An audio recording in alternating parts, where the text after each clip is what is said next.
আসসালামু আলাইকুম রহমতুল্লাহি ওবারাকাতু। অ্যানভিশন ব্রিজ চ্যানেলে আপনাদের সবাইকে ওয়েলকাম জানাচ্ছি। সিঙ্গাপুর প্রবাসী আমি মোহাম্মদ নুরুজ্জামান। আজকে আমার ব্যক্তিগত একটা অবজারভেশন নিয়ে আপনাদের সাথে একটু শেয়ার করতে চাই। সেটা হচ্ছে বিদেশ যায় আসলে গত ১০ বছর ধরে আমি সিঙ্গাপুর থাকি।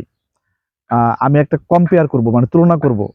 আমার বাংলাদেশে আমার ক্লাসমেট বা আমার ব্যাচমেট যারা ছিল, আমার সেম ইয়ার যারা ছিল, তাদের সাথে আমি যদি ব্যক্তিগতভাবে নিজের সাথে তুলনা করতে যাই, তাহলে একটা বিষয় আমার কাছে খুব স্পষ্ট। সেটাই আপনাদের সাথে শেয়ার করব। দেখেন, গত ১০ বছর ধরে আমি সিঙ্গাপুর থাকি।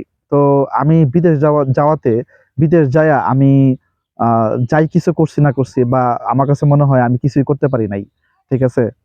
আ সেই তুলনায় যারা বাংলাদেশে আছে বর্তমানে আমার ব্যাচমেটরা, চাকরি-বাকরি যারা করে তাদের কথা বাদ দিলাম। যারা এমনে ব্যবসা-বাণিজ্য ছোটখাটো ব্যবসা নিয়ে বসছিল, তখন মনে হয়েছিল আমাদের কাছে যে বা অনেকেই তখন বলত যে, "আমরা ছোটখাটো ব্যবসা করি। তোরা তো সিঙ্গাপুর যায়া অনেক হাজার, হাজার টাকা ইনকাম করস।" তখন এই জিনিসটা বুঝতে পারি নাই। বাট ১০ বছর পরে আইসা এখন যখন পিছনে ফিরে তাকাই, তখন দেখা যায় আমি আমার জায়গাতেই রয়ে গেছি। আমার কোনো উন্নতি হয় নাই। বাট ওই যে যারা ছোটখাটো ব্যবসা নিয়ে বসছিল, একটা টং দোকান নিয়ে বসছিল, তারা আজকে বড় দোকানের মালিক, তারা আজকে বড় ব্যবসার মালিক। সো বুঝতে পারতেছেন পার্থক্যটা কোন জায়গায়?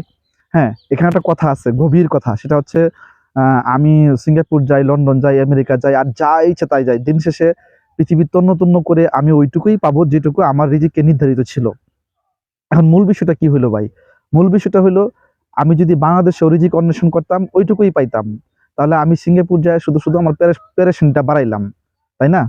বাট আমি আজকে মূলত আপনাদের সাথে যে জিনিসটা শেয়ার করতেছি বা সেই জিনিসটা শেয়ার করার উদ্দেশ্য সেটা হচ্ছে যে দেখেন, যারা আজ থেকে ১০ বছর আগে আমার ব্যাচমেট, বিশ্বাস করেন প্রিয় বন্ধুরা, যে আমি যাদেরকে দেখে গেছিলাম যে একটা টং দোকান দিছে বা বিকাশের দোকান, একটা ছাতার নিচে বিকাশের দোকান নিয়ে বসছিল বা খুবই সিম্পল একটা দোকান নিয়ে বসছিল, একটা মুদির দোকান নিয়ে বসছিল।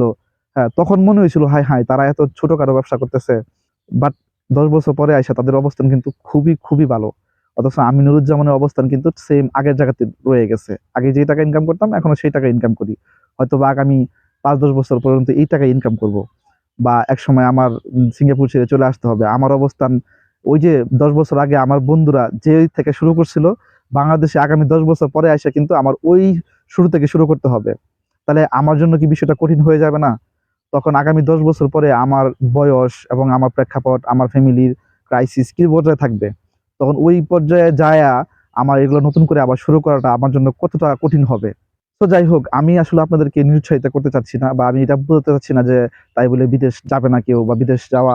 বাট আমি আমার ব্যক্তিগত বিষয়টা বলতেছি যে আমার কাছে মনে হয় যে গত ১০ বছর আমার লাইফটা আমি যদি পিছনে ফিরে তাকাই এবং অবজার্ভ করি, তাহলে আমার কাছে মনে হয় যে এটা আমার জন্য একটা ভুল সিদ্ধান্ত ছিল। পক্ষান্তরে আমার যারা বেস্টমেট, ক্লাসমেট, তারা যারা মানে বাংলাদেশে ওই সময় ছোটখাটো ব্যবসা চিন্তা করছে বা চাকরি-বাকরি চিন্তা করছে, আমি মনে করি এটা যুগোপযোগী এবং খুব ভালো একটা সিদ্ধান্ত ছিল। যদিও এই বিষয়টা অনেক হার্ড ছিল ওই মুহূর্তের জন্য। যাই হোক, আপনারা যারা আসলে বিদেশ যেতে চাচ্ছেন, আপনারা আবারও নিজেকে প্রশ্ন করেন, নিজের চিন্তা-ভাবনাগুলোকে আবারও মানে রিফাইন করেন এবং যুগের চাহিদাটা কি এটা বুঝে শুনে তারপর একটা চূড়ান্ত সিদ্ধান্ত নেন। তো সবাই ভালো থাকেন, সুস্থ থাকেন, নিরাপদে থাকেন। ধন্যবাদ সবাইকে।